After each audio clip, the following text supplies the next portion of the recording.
the attendees are flying in, or our guests are flying in, so you're really very, very welcome to our double salmon launch. And we're really sorry, but Jessie can't be with us tonight. Unfortunately, she's feeling really sick, and I was on the phone to her twice today. She was so apologetic and saying how much she's going to miss being here, and that she will be hopefully right as rain very soon, but she's been feeling quite ill. So we want to send Jessie all our love and just really hope that she feels better soon. We're going to kind of start on time, but if people are coming in, that's absolutely no problem at all. Just welcome. We are, on behalf of myself and Alvy, we are so happy to be here. And even though in an ideal world we might be face to face munching fudge and chocolate brownies, there's also a huge advantage to being online, because we have people coming from Canada, Alvy, obviously in Toronto, but Vancouver, from Calgary, we've people from New York, we've people from Germany and France and India, and I'm sure lots of other places as well. So it really does feel like an international meeting of friends and family. So it's just wonderful. And we would invite people, please pop stuff into the chat. And even if we can't answer you now, we will afterwards be able to relish having seeing your little hi and your little comments. So please do that. And we also have a question and answer. So at the end of the session, there will be an opportunity to ask some questions. So pop them in at any time that you want, but we will be waiting till the end of the session to answer them. So just to give you an idea of the very, very difficult scheduling for tonight is I'm going to finish waffling on now in a moment and just introduce you briefly to Fiona and Cindy. And Fiona is here with her beautiful little dog, who might say hello in a moment. And then Fiona's going to say a few words about Alvy's collection. And then Alvy's going to read, and then Fiona's going to say a few words about my collection, and I'm going to read. And then we will have a question and answer time at the end. And then we should all be back out in the sunshine by 5 to 8, or if it's at nighttime where you are, you'll be able to tuck yourself back into bed as soon as we're finished.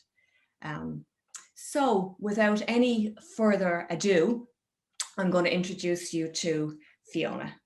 And I actually just maybe before we do that, I'm just looking, let's have a quick peek in the chat, because there's so many lovely people coming on. Let's have a very quick peek. Oh, we have wonderful, oh, look at this. Susan, wonderful to see you. Nessa and Kevin in Sri Lanka, and oh, wonderful, South Africa, well done. Somebody, Kelly, is in South Africa, and Osgajan and Lars and Ronan and Lucy and Bear and Sue and Liz Byrne and Kate Annals and Insaf and Jane. I wonder whose mother she is, and Nessa and Philip and Morris and Trisha and Leah and Maeve and Margaret Kiernan and Karen.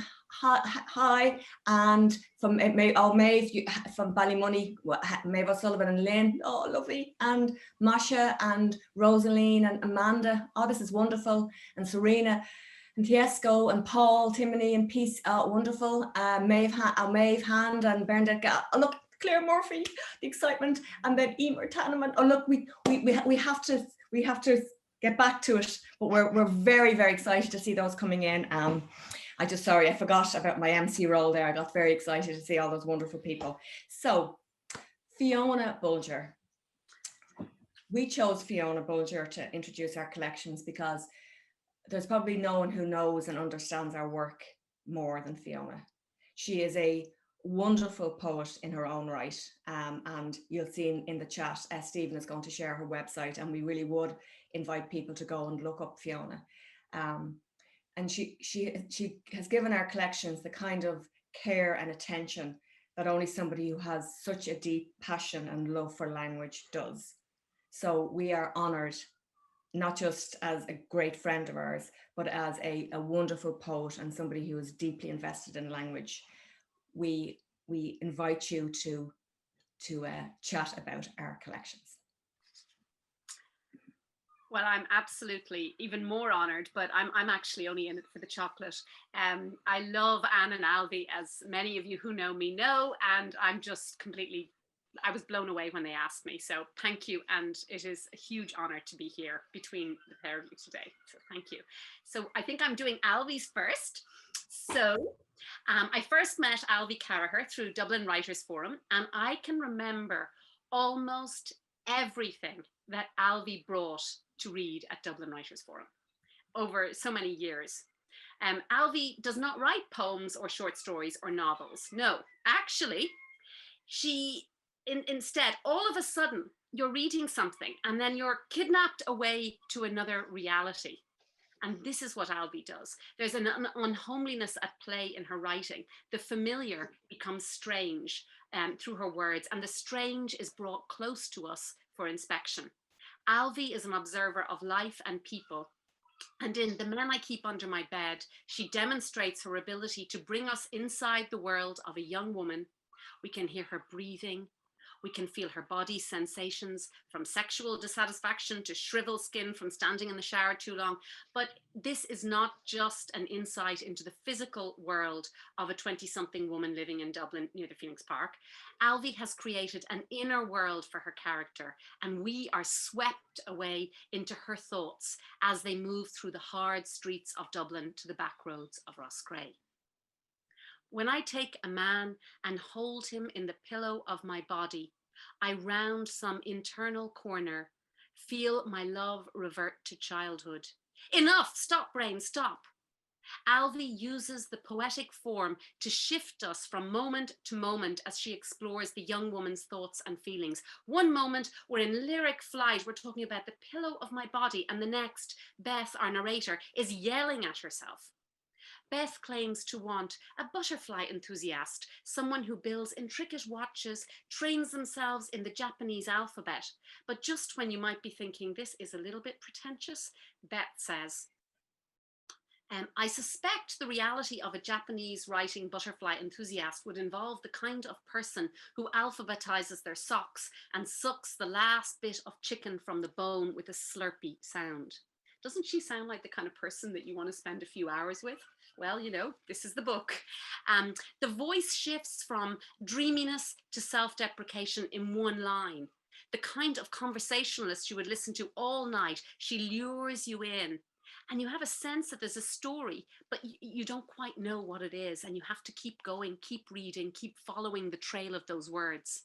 I hate this. My father shows up when I least expect him. Fold him away. I've spent enough of time today. I've spent enough of today on men who do not love me.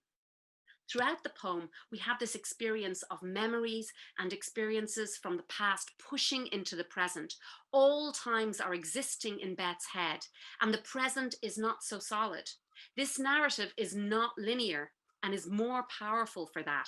We are brought into a world where we can be shifted to the past without a moment's notice. We don't read about the experience of trauma and how it has impacted Beth, but we are forced to be in that moment, in that trauma with her. I sound like my mother. I paste her on for work days, act as if what we do matters. I nod, smile, furrow on demand. Catchphrases include, sure, isn't that terrible? Ah, Jesus, you must be having me on. Pasting on is suggestive of layering, the layering we spoke about earlier. Oh, sorry. This is I'll be referencing that in Anne's. So the layering that you'll find in Anne's work also. But here, what I think Alvy is actually doing, she's like an archaeologist with a little toothbrush, working away at a site, excavating a tiny piece of ground, and she's brushing away the soil with her toothbrush very carefully, delicately. So layer by layer, the poem is bringing us closer to the artifact she seeks, whatever it is that Beth wants to tell us. On our way to this discovery, Beth uses her ability to read others, to assess those around her. The present is detailed, even though it's not fully solid. Beth wants to tell the angry Karen who's ranting about milk, he makes you so miserable. Why do you let him? Anyone who listens can hear the undertone of heartbreak. A more efficient milk supply will not stop him breathing in your ear at night. Listen to that. You can even hear the breathing. A sleazy older man has her telling us, Niamh is better at these situations. She fixes him up with the kind of sugar passed down to her by other women, like a recipe for Granny's gingerbread or the secret to fashioning the perfect tart, the one that saw them all through marriage. Aren't you an old charmer? If I was 20 years older.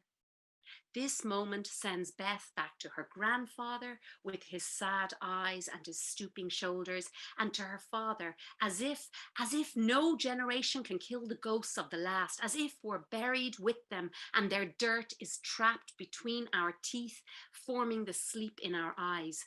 No moment is fully present for Beth. She's constantly dragged to other times and other places. The we of a proud Niamh, referencing her boyfriend, takes Beth back to her childhood, her loss of the bond with her sister Edie. What's it like to be a half rather than a whole? I was a half of Edie until college. The boundaries between sisters and mothers disappearing in their shared trauma, waking nights in cold sweats, but then nobody sends those texts much anymore. When they do, they arrive days late. There's so much more. I could spend all night talking about this, but I would like to share so much with you about the men I keep under my bed. However, the best advice I can give you is listen to the lovely Alvy as she reads so much better than I can her work, and be blown away by it.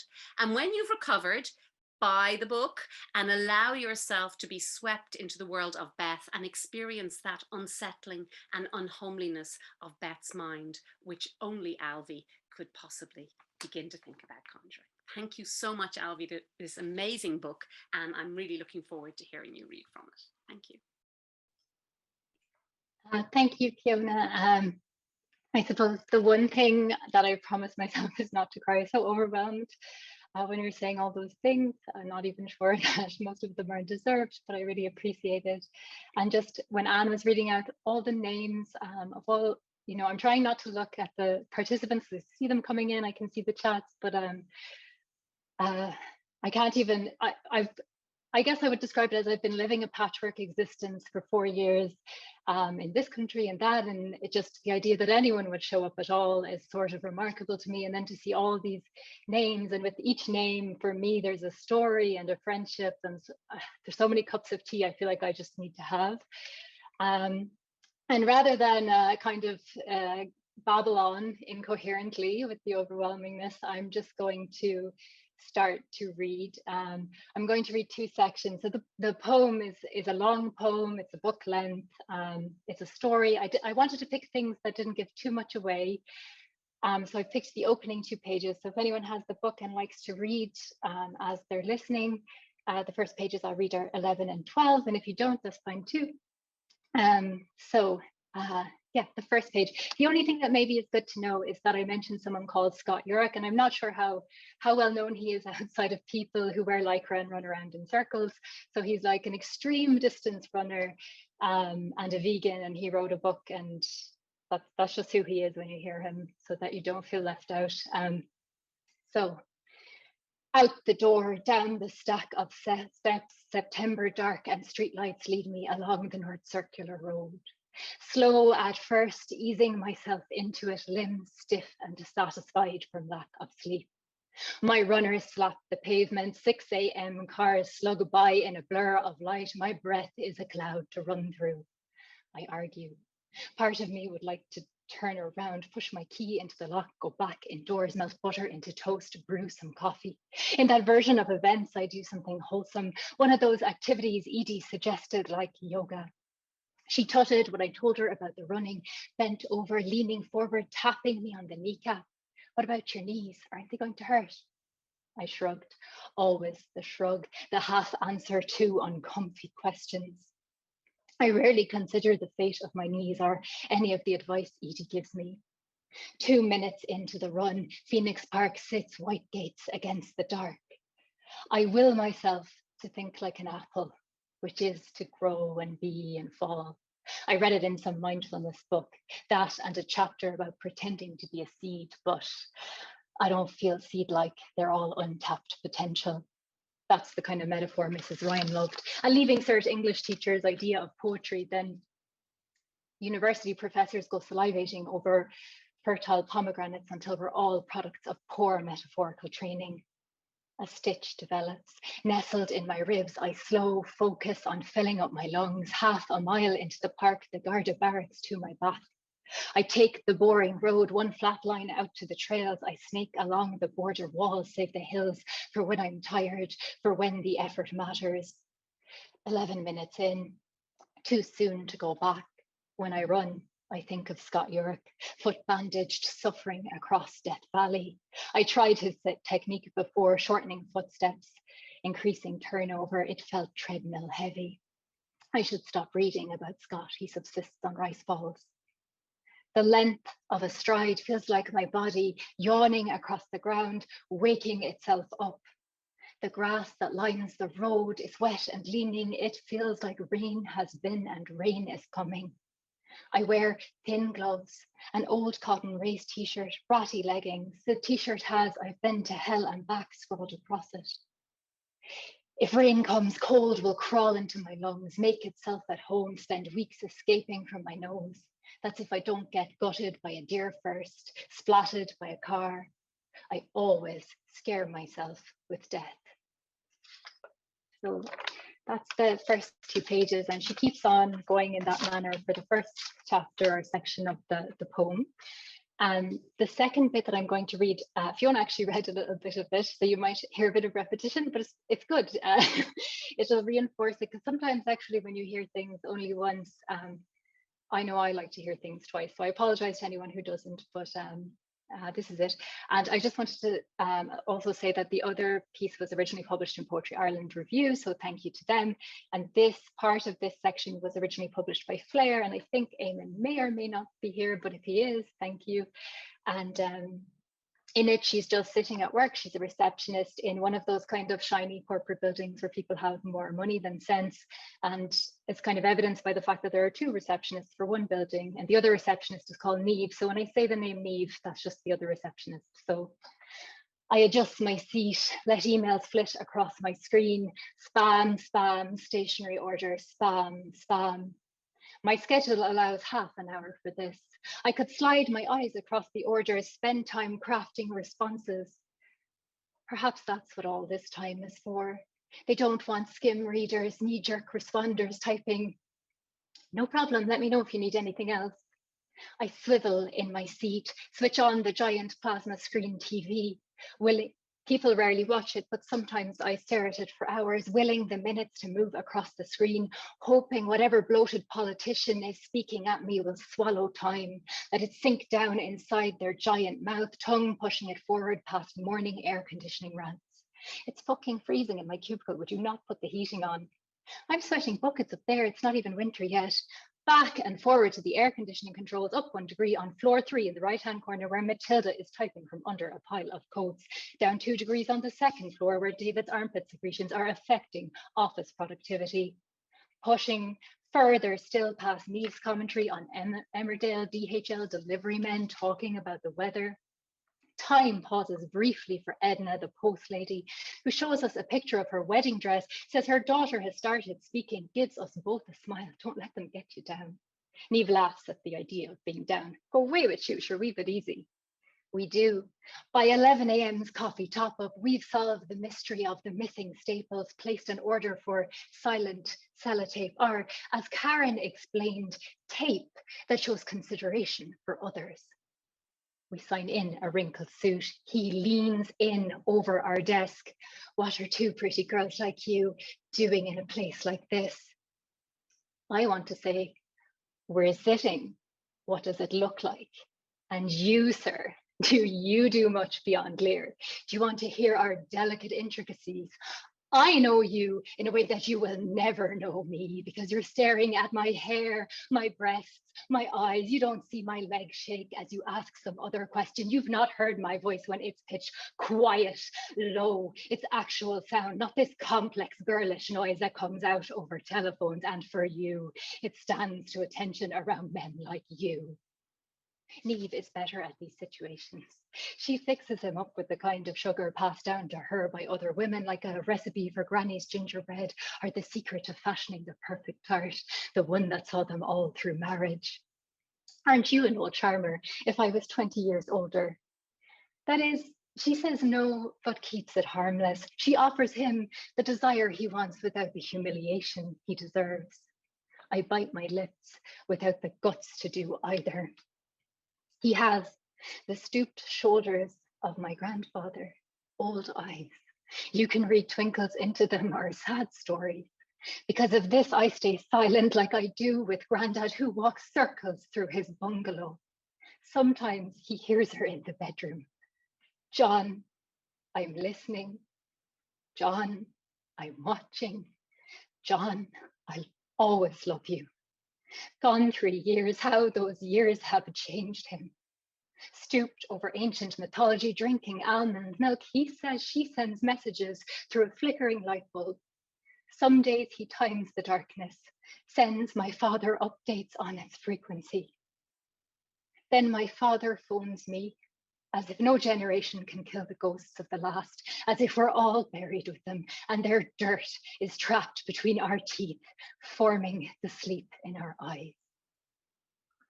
Thank you so much, everyone who's here, and I'm glad that's over, and I'm going to pass it back to Fiona to introduce Anne, and I'll be back later for questions and things.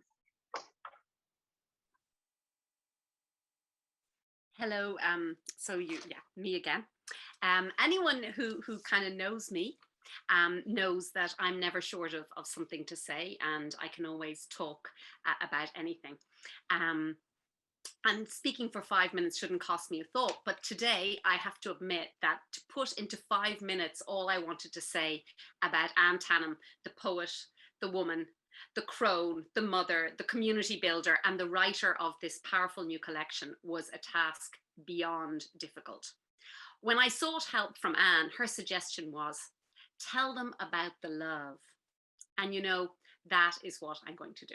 I'm very obedient. Because in the end, this is actually a book of love poems. And you know, because in the end, it's a book of love poems. And the love we know is truly joyful, violent, dangerous, and a wonderful experience. As we read these poems, we're reminded of the many ways of loving and living and dying that there are. So, Anne's opening poem. It's taken until now to tune into the miraculous presence of birds. I knew there were birds before. I'd heard them singing. Not like this, not like the earth depended on it. When we're greeted by this poem, we know that the journey will not be to familiar places or even new places, but to new ways of seeing, new ways of thinking, new ways of being. 26 letters of a new alphabet is divided into 5 parts, separated by Claire Murphy's stunning images, which cohere palimpsestically on the cover. The visuals lead us to think of the sections as layers of language and recorded experience lying one over another in the same way life marks itself on our bodies and our psyches. So from Interview with the Hag, I'm walking slowly towards her, some distance away, but can make her out. Gnarled and scrawly, brown limbs motionless, soot-black eyes taking everything in. I've sensed her before and caught sideways glimpses of her outline, but now she's revealed to me, though only from a distance. In this collection, Anne renews and deepens her focus as a woman in this world, an aging woman in this place. She seeks to locate herself using language. She fixes her position in time and space again and again throughout 26 letters. She is seeking out the coordinates of her experience as a child. Apologies.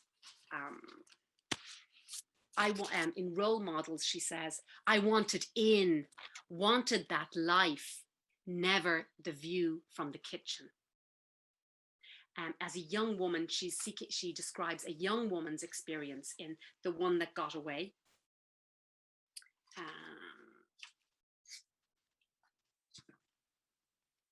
When she hears of mothers erased from birth certificates, of underground tanks, infant bones pressed up against each other, endlessly seeking comfort in the dark. So Anne is also able to kind of get into other people's heads and their experiences and look at those, a young woman's experience. As a mother, she talks about the experience of going to the doctor, where the doctor says, "Well, what appears to be the problem, Mammy?" And she says, and even my smallest, sitting quietly in the pram, could tell I wasn't this grown man's mammy. So why on earth was he pretending I was? So she's constantly describing from all these different things how it is to be a woman. As an older woman in Schrodinger's cat, she talks about a health scare. And I think there's very few women move through life without at least one. It's a quiet cat, a ball of silent fur inside a box, inside her breast. It's waiting, like her, for the box to open, to see if it's dead or if it's alive. But Anne's work is not limited by time and space. It's not just about Anne Tannam or people she knows who live in Dublin. It covers everybody and in the whole world. So she finds home in a crowd in India, in a very simple gesture from Vatsala.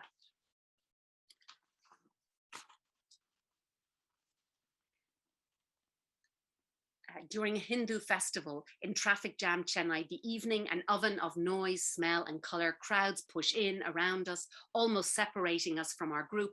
I feel Vatsala slip her hand into mine, and it is my mother's hand. She is my mother's love.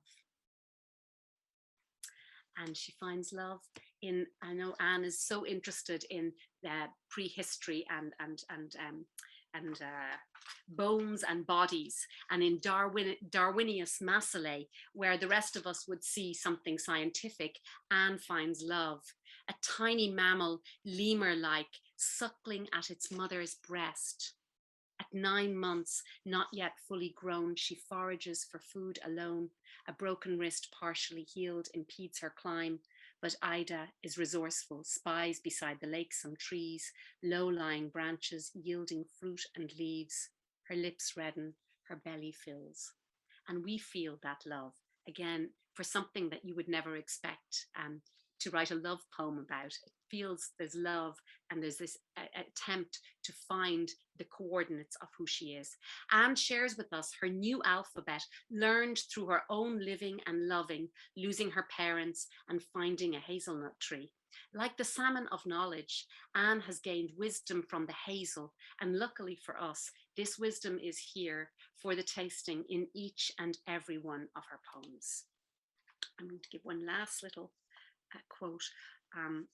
When I turned 52 last October, I saw the knee-high hazel tree planted there in our front garden and took to watering it every week, took to chatting with it, took to admiring its tightly held secrets, until one morning in spring, I opened my eyes, and there, where once was only brown, 26 letters of a new alphabet unfurled in green, the answer to a question I've been too afraid to ask. I invite you to listen to Anne's reading and then buy her book so you can enjoy the experience. You can join Finn McCool in tasting the salmon of knowledge. Thank you.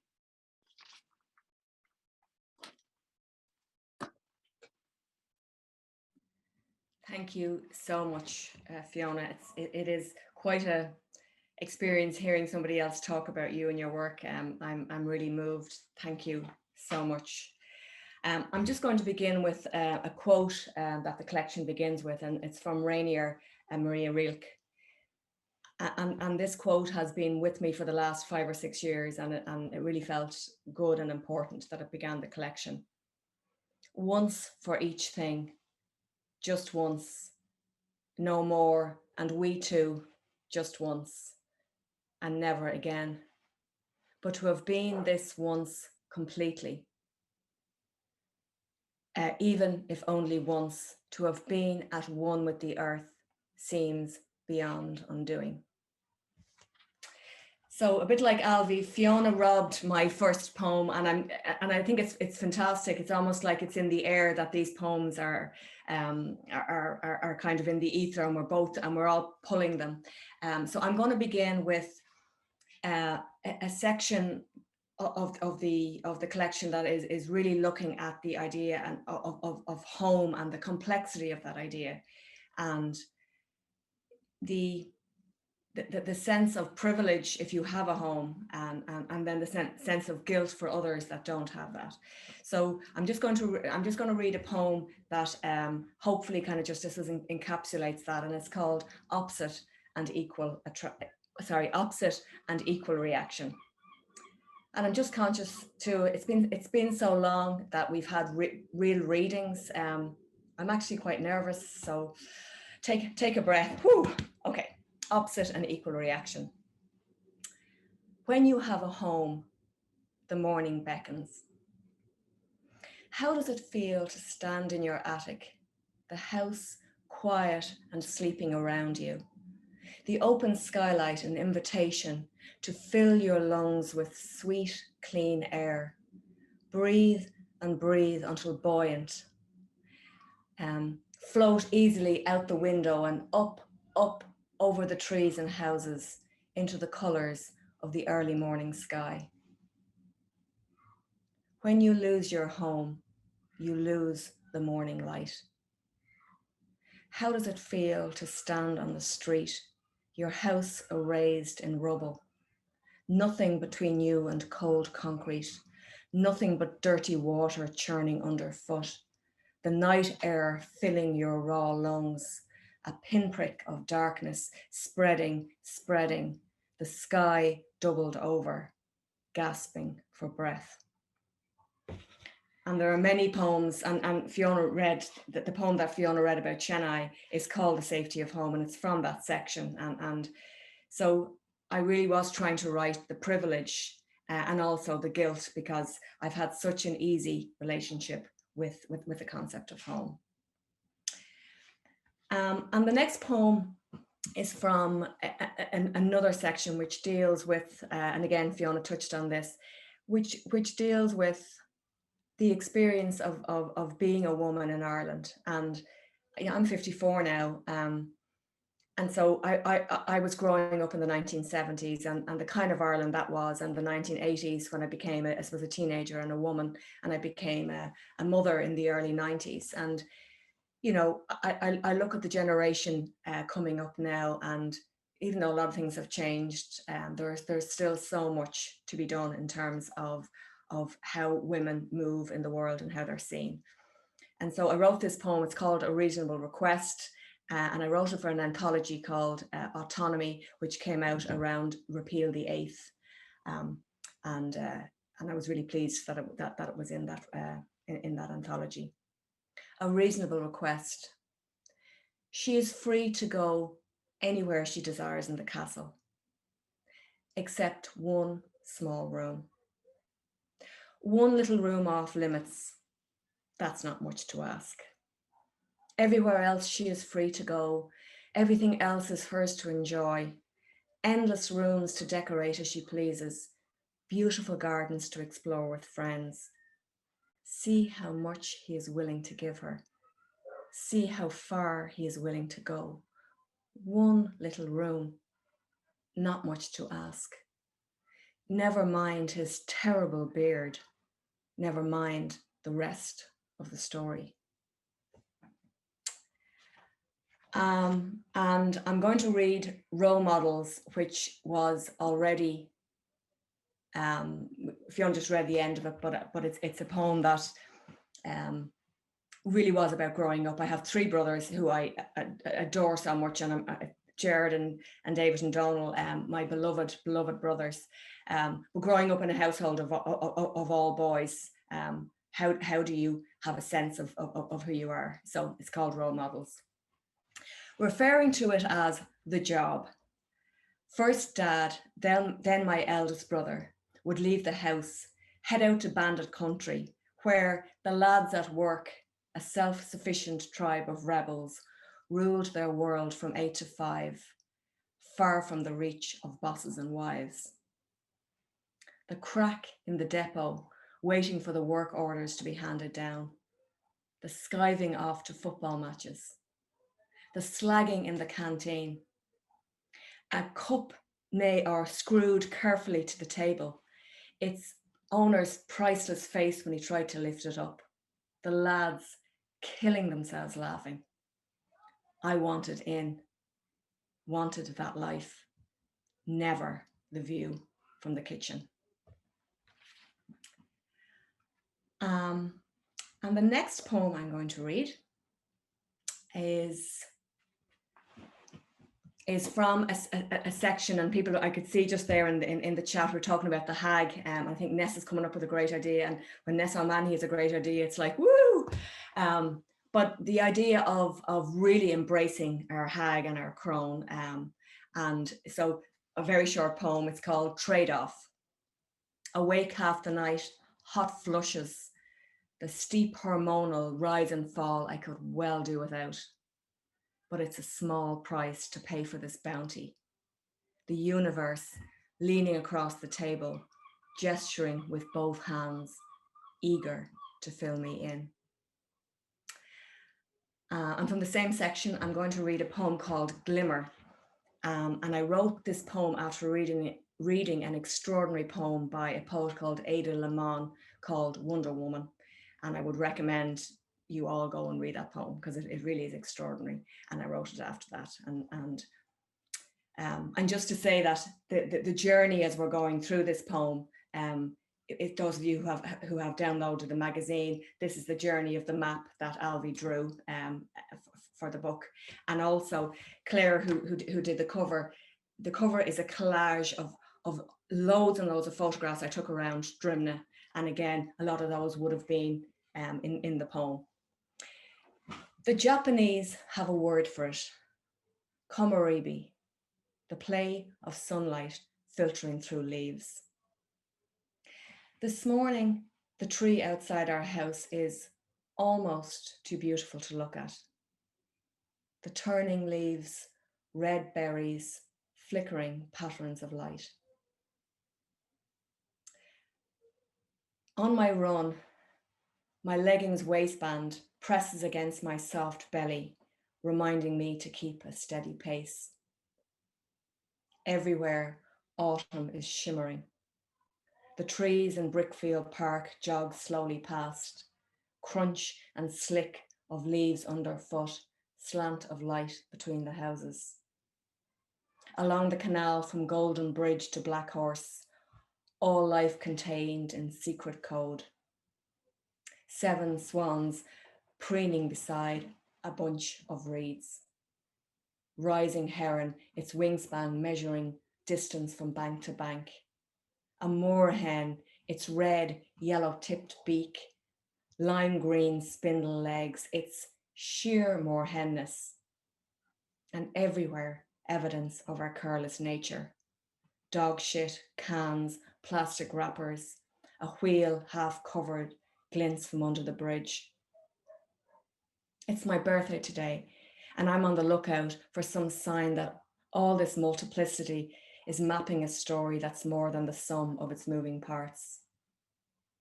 I pass the cemetery, feet following a small path under a line of trees. I breathe them in. They breathe me in. Hidden by their leaves, along the length of the wall are graffiti runes and a single word, soar. Is that the sign I've been looking for? Or is it something closer to the water's rippling edge? An aging, breathless woman by a canal, indestructible. And of course, I am indestructible. I'm not aging or breathless, but that's for another day. So I'm going to move on to a section. There are 2 sections in the book that really are exploring our relationship with death, and my relationship as my father was dying during the writing of this book, but also the wider question of how do we relate to death? How do we relate to the dying? And this poem is part of that wider conversation. At 18, I knew nothing of death and dying. So when a girl in college told me that 3 of her brothers had drowned, alongside 5 others, 8 bodies in all recovered from Doolin Bay. 8 lads, not much older than I was then, down for a weekend music festival, a scorcher of a day, the sea within shouting distance. I didn't have the language, didn't know the words, never thought to ask her brothers' names. And that poem is for John, James, and Eddie Doran. And I'll do one more poem from this section and then a final poem. Orpheus, heartbroken, descends into the underworld to bring his beloved Eurydice back. Mothers lean over cots where changelings lie, their soft, sleeping babies, sleeping under fairy hills. Dreams where fathers, back from their own funeral, ring the front door bell, while the living stand in the hall, caught between hope and the knowledge that come morning, they'll have to open wounds, scatter earth again.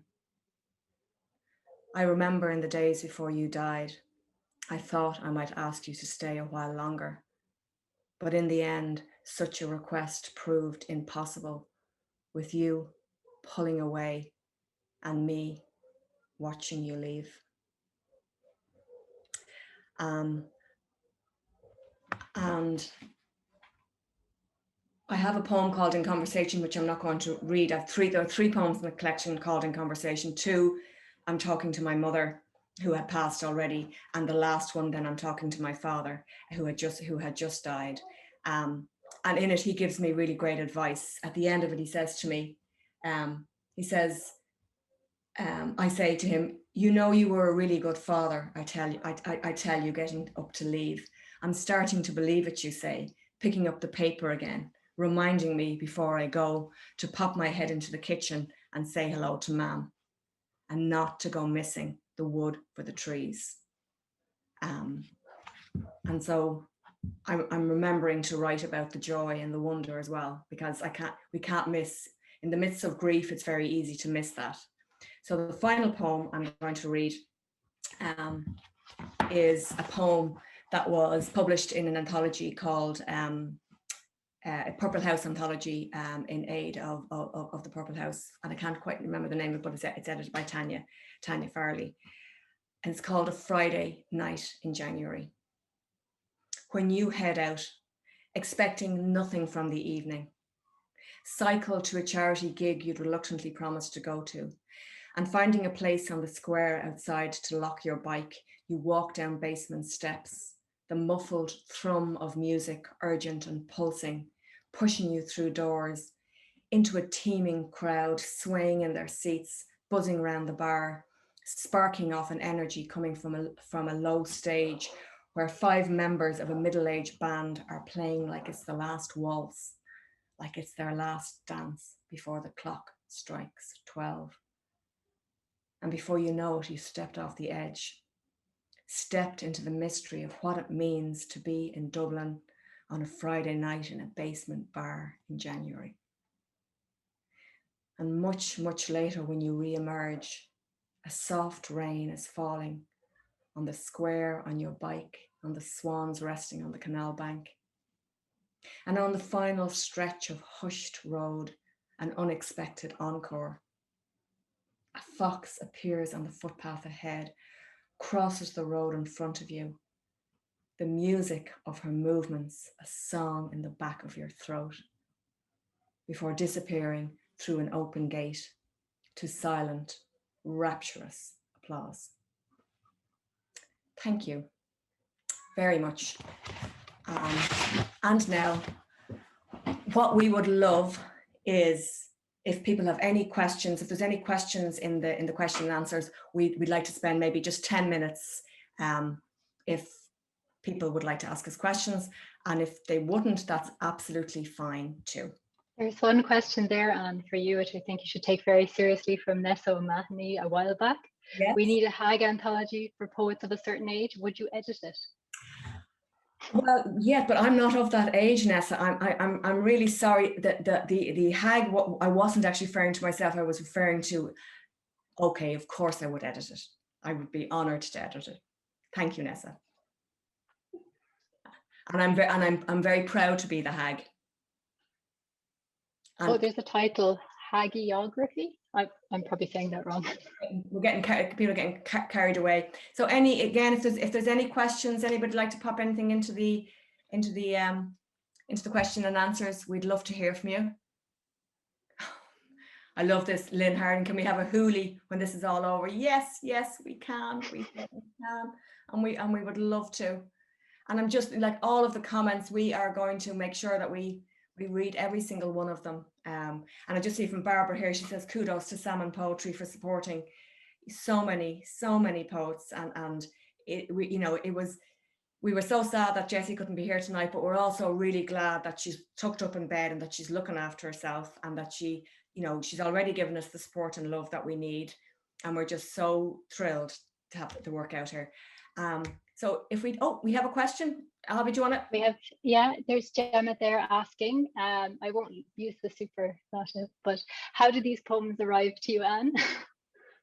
I like that. How are the poems? I suppose it sounds like an obvious answer, but they arrive through the living of them, if that makes sense to you.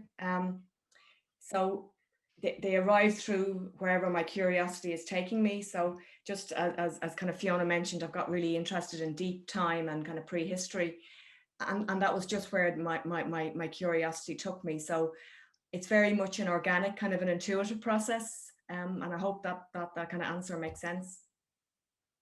And for me, I think it's either Willie Nelson or Woody Guthrie, and Stephen's going to kill me because he probably knows, but they have this saying that there's like songs all in the air and you just have to reach up and pick one. And I feel like that about poems, if you're paying attention, they come. And actually Anne has this story that she tells, I'm not sure what the poet is, where she's, it's a poet in a field and the poem is coming at her and she has to run to the house to try and catch the poem before it disappears. So yeah, and then there is a question from Nessa as well. Can I ask myself about the fictional impulse compares with the poetic one? Is the fiction a way of putting on a mask or getting distance? Oh, straight to the issue there. So for me, a lot of times when I was doing performance poetry, I think that people were seeing it as, and I don't know what people actually thought, but there was a lot of the comments were about me personally as opposed to the actual poem. And so using fiction and using other names not only protects the people I know, it protects me, and it also allows me to go beyond what is necessarily fact. And I don't think that there is a poem that is actually true to life from anyone, because they are all sort of one person's very crafted idea of how something happened. And if you listen to three people tell the same story, I don't know if that answers the question. Ronan has also put in a question, guys, and you're all ignoring it because it says, how would one go about phrasing "you're both phenomenal and I am in awe of your work" as a question? So I'm now going to phrase it as a question. And the question is, if somebody said to you, okay, I'm really inspired by what I heard today, and I want to think about something that I can sit down with a blank page tomorrow and do something on the basis of that. Is there one single piece of advice, or is there something that you could, you phenomenal women, you awesome women, could suggest to that person to do? And you can go there. You're a writing coach. Can you just rephrase that question again? Well, basically, I suppose I'm just asking that if there's anybody here tonight who's thinking, oh my God, that was just really inspiring. And I want to sit down tomorrow. Maybe I'm going to try writing a little, or maybe people who write lots anyway, but they're just looking for something fresh. What would you give to them? What would be your gift to them in that from you as a phenomenal and awesome poet woman? And this is Ronan's question. Yeah. Then the gift is that there's no one's voice in the world like yours, and spend the time with yourself and your voice, spend the time sitting with who you are, and what really matters to you, and let the writing come from that. And that's open and available to every single person in the world. Thanks, Anne. I think I just seconded by just saying, trust yourself. I haven't met someone yet who doesn't have some sort of story to tell. So it is just really trusting yourself. There's a lot more questions here. So we have, how important is the sense of place in your poetry from Leah Keane. She's an amazing poet. You're all going to hear all of her poems in the future. Now she's going to be mortified and wish she didn't come. But anyway, she wants to know how important a sense of place, and how has distance from home affected your work? Or I guess in your case, Anne, how has being close to home affected your work? I think, Alvy, if you go with that one, I think that's probably more directed at you. Sure. I think place is really important. I know Mike McCormack in Galway always talks about, once it's in that place in Mayo where he's from, which the name has escaped me, and he has all these sort of landmarks around him. He feels like he can almost do anything once he has that sort of truth, because he knows it so well. And I think traveling has been really hard, because I'm like, do I have permission to write about these new places?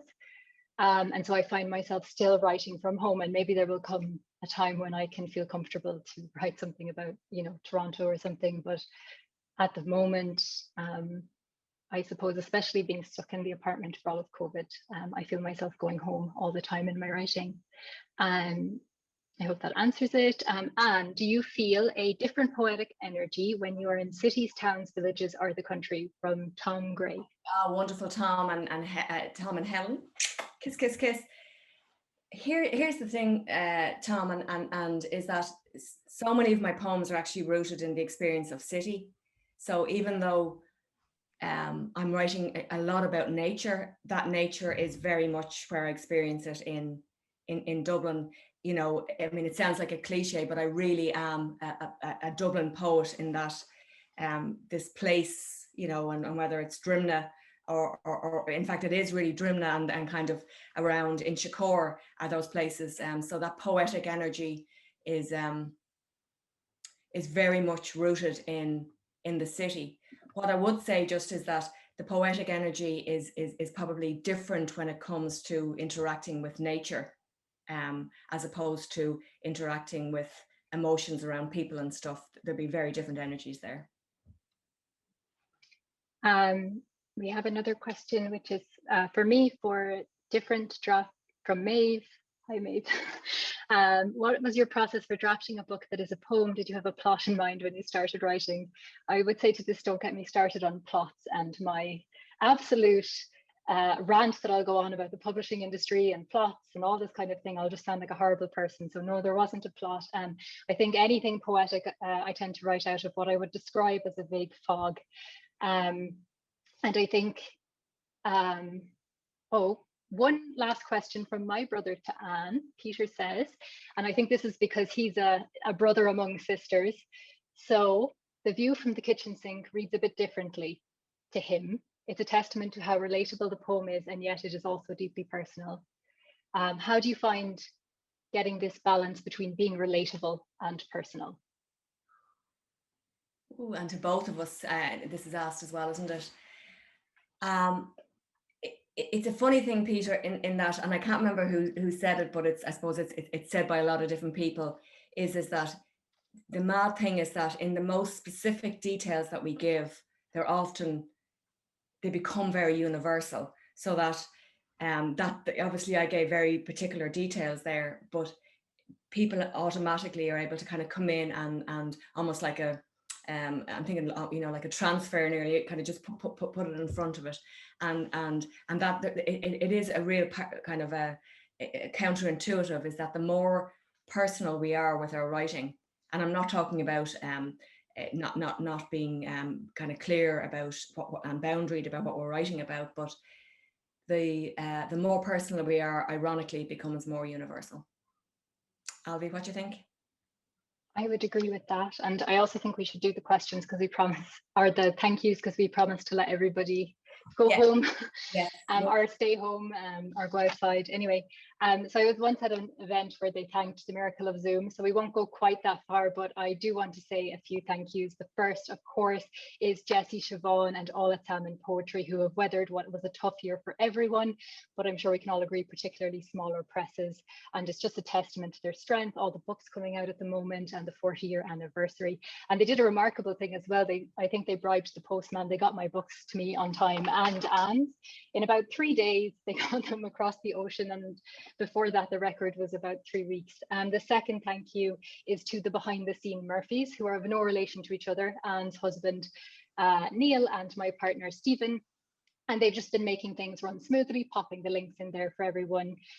The most important people to thank, I always think, is the audience. So everyone that came tonight, for showing up, for giving us the privilege of your attention, for listening to our words, for all the sharing, liking, commenting, buying the books, everything that you've been doing.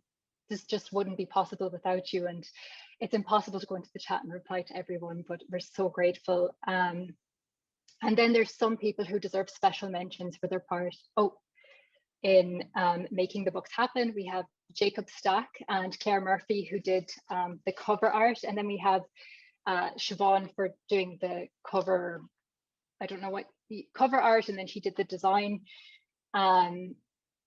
I think we're both so happy with them. For Amanda Bell, I don't know if she's here, a wonderful copy editor. She helped us both out there.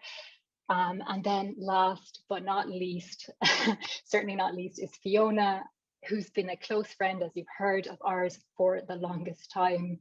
I can also remember the first time I saw Fiona, but I won't go into it because I do want to let everyone go.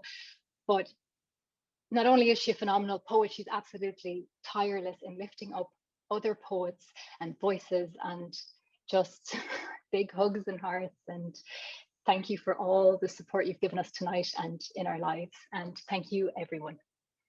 And I don't know if there's anything you want to add. Just somebody's put in there, will there be recording? There's going to be an abbreviated recording going up on the Salmon page, and we'll certainly both we will both share that.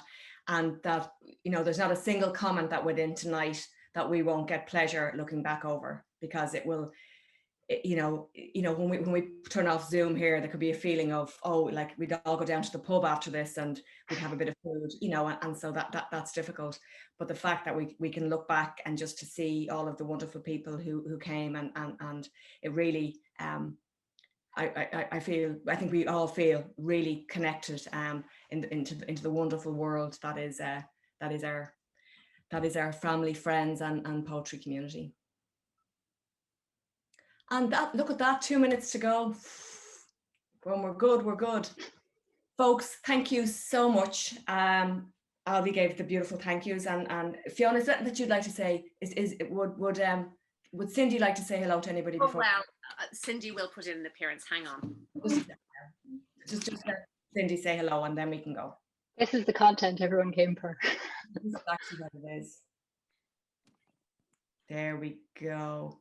Now, there we go. Cindy, she made it all worthwhile, made it all happen. Says hi. So thanks a million, folks. And see you all in the real world.